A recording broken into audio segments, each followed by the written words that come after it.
नमस्कार, स्वागत है आप सभी का देवभूमि समाचार में। मैं आपके साथ निकिता कश्यप। बुलेटिन की शुरुआत करते हैं। मुख्यमंत्री पुष्कर सिंह धामी ने गुरु नानक जयंती और कार्तिक पूर्णिमा के पावन अवसर पर गुरुद्वारे श्री गुरु सिंह सभा और रेस कोर्स में मत्था टेका, जहां आपको बता दें कि इस दौरान मुख्यमंत्री ने प्रदेशवासियों और विशेष रूप से सिख समुदाय के लोगों को हार्दिक शुभकामनाएं दी। तो वहीं बताते चले कि गुरुद्वारे में उन्होंने गुरु नानक देव जी की शिक्षाओं को नमन किया और प्रदेश में शांति, सद्भाव और समृद्धि की कामना की। मुख्यमंत्री पुष्कर सिंह धामी ने कहा कि श्री गुरु नानक देव जी ने समाज की कुरीतियों को दूर करने और लोगों में जागरूकता फैलाने के लिए अपना पूरा जीवन समर्पित किया और उनके उपदेश समाज में भाईचारे, सद्भाव और एकता को बढ़ावा देने के लिए प्रेरणा देते हैं।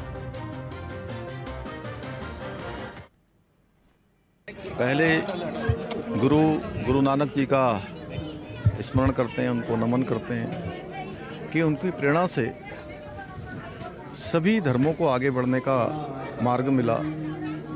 उन्होंने अपने जीवन में एक ऐसा काम किया कि सभी लोग उनके जीवन से प्रेरणा लेकर आज धर्म के क्षेत्र में, कर्म के क्षेत्र में आगे बढ़ रहे हैं। आज गुरु पर्व है, 556वां यहाँ पर गुरु पर्व का आयोजन हो रहा है। मैं सभी को, आज कार्तिक पूर्णिमा भी है, कार्तिक पूर्णिमा की भी मैं सभी को बधाई देता हूँ, गुरु पर्व की भी बधाई देता हूँ। और हमारे राज्य का राज्य स्थापना दिवस इस वर्ष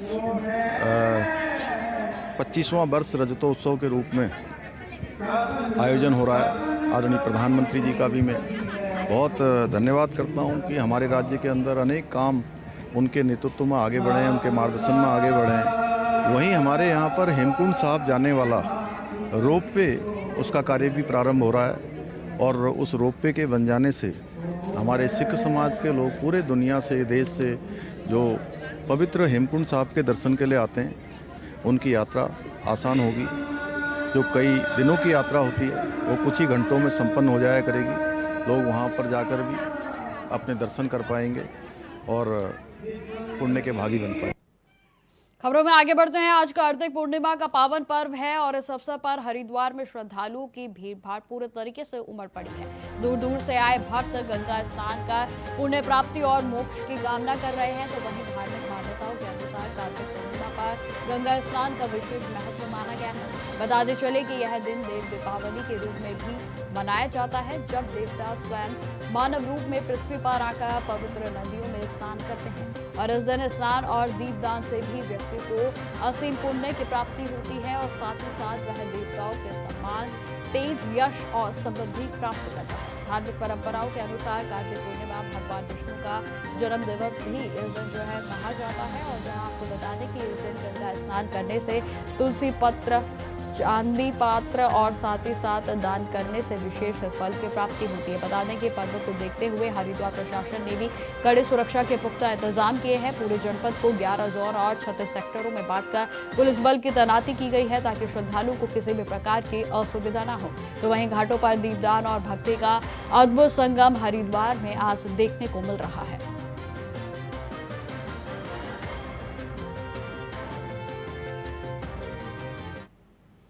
खबरों में आगे बढ़ते हैं। कार्तिक पूर्णिमा और देव दीपावली के अवसर पर गंगा स्नान के लिए हरिद्वार में श्रद्धालुओं का सैलाब उमड़ पड़ा है, जहां देश भर से आए लाखों श्रद्धालुओं के आगमन से पूरा शहर झाम में फंस गया है।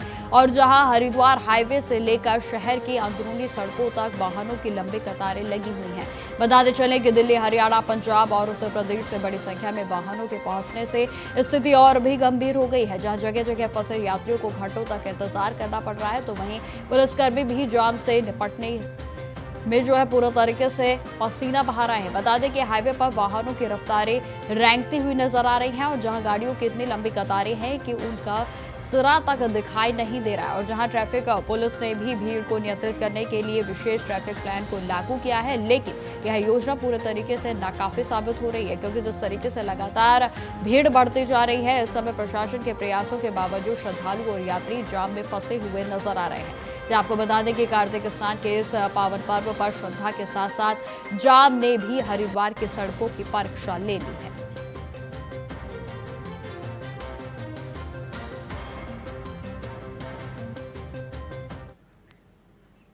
खबरों में आगे बढ़ते हैं। पहाड़ों में वेस्टर्न डिस्टर्बेंस के चलते एक बार फिर से मौसम ने करवट ले ली है, जहां आपको बता दें कि सीमांत जनपद चमोली के ऊंचे हिमालयी इलाकों में देर रात से सीजन की दूसरी बर्फबारी देखने को मिली, जहां श्री बद्रीनाथ धाम, जिसे भू बैकुंठ भी कहा जाता है, आज कार्तिक पूर्णिमा के पावन पर्व पर श्रद्धालुओं को बर्फबारी का अद्भुत नजारा देखने को मिला और जहां पूरा धाम बर्फ की सफेद चादर में लिपटा हुआ बेहद ही मनमोहक दिखाई दे रहा है, जिससे इसके आध्यात्मिक सुंदरता और भी बढ़ गई है। तो वहीं आपको बता दें कि बर्फबारी के बीच श्रद्धालु सर्द मौसम की परवाह किए बिना पवित्र अलकनंदा की नदी में कार्तिक स्नान कर रहे हैं, जहां आपको बता दें कि भगवान श्री हरि नारायण के दर्शन का पुण्य लाभ भी अर्जित कर रहे हैं। तो वहीं धाम के चारों ओर जहां तक भी नजर जाती है केवल सफेद बर्फ की शीतल आभा दिखाई दे रही है। कार्तिक पूर्णिमा के इस अवसर पर भक्तों ने अद्भुत उत्साह देखने को मिल रहा है। तो वहीं आपको बता दें कि बर्फ से ढका बद्रीनाथ धाम मानो धरती पर साकार स्वर्ग की छटा बिखेर रहा है।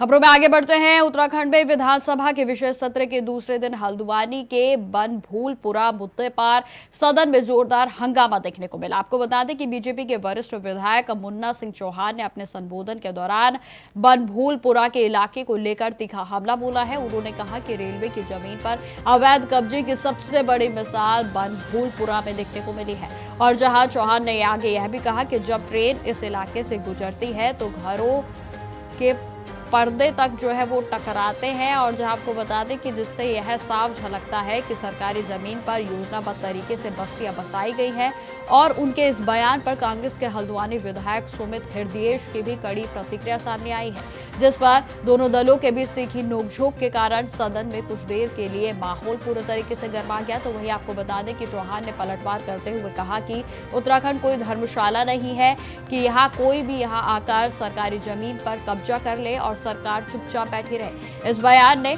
बनभूलपुरा विवाद को एक बार फिर से सियासी केंद्र में ला खड़ा किया है। तो है ये सब जुडिस मैटर है, सुप्रीम कोर्ट में चल रहा है और सीधी बात है सुप्रीम कोर्ट पे हमें पूरा न्याय का विश्वास है और रेलवे ने जो करी है गलतियां और जो गलत डिमार्केशन वहाँ पे करा है, अवश्य मुझे विश्वास है कि सुप्रीम कोर्ट से हमें इसमें न्याय मिलेगा। लेकिन जिस शब्दावली का मुन्ना सिंह चौहान जी इतने विद्वान और वरिष्ठ यहाँ के हमारे माननीय सदस्य हैं, इतने वर्षों से सदस्य हैं, उनको अपना इतिहास भी थोड़ा सा याद करना चाहिए।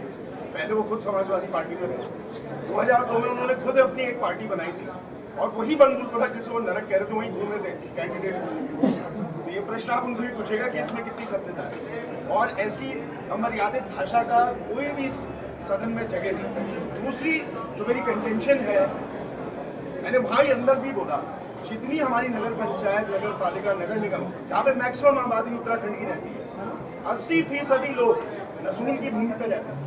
गरीब जनता के पास इतना पैसा नहीं है कि फ्री होल्ड रजिस्ट्री की जमीन पे अपना मकान बनाए। तो इसलिए ये भारतीय जनता पार्टी का जो मंतव्य है वो सामने आता हुआ दिख रहा है। रजत जयंती भी आ गई है, प्रदेश में सारे लोगों का योगदान रहा है, चाहे किसी धर्म जाति के रहें, जो शहीद हुए उसमें भी हर धर्म जाति का व्यक्ति है। और आज धर्म के नाम पर अगर ऐसी ओछी राजनीति करी जाएगी और जहाँ पे लोग वास करते हैं, जहाँ पे लोग मेहनत करते हैं, समाज में अपना योगदान दे रहे हैं, बनभूलपुरा के लोगों के लिए अगर मैं कुछ कहूँ तो आपके जितने वहाँ पे जितने मंत्री हैं, जितने विधायक जो हल्द्वानी में वास करते हैं, इनसे पूछिए आपके मकान किन लोगों ने बनाए। नहीं, देखिए, बहुत बिना किसी राग द्वेष के ये बहुत ओपन सीक्रेट है कि हल्द्वानी के अंदर जिस प्रकार से रेलवे ट्रैक पे कभी आप रेल के डब्बे में वहाँ बैठ करके जाइए तो लोगों के घरों के पर्दे आपको खिड़की से टकराते हैं, आपके हाथ से टकराते हैं।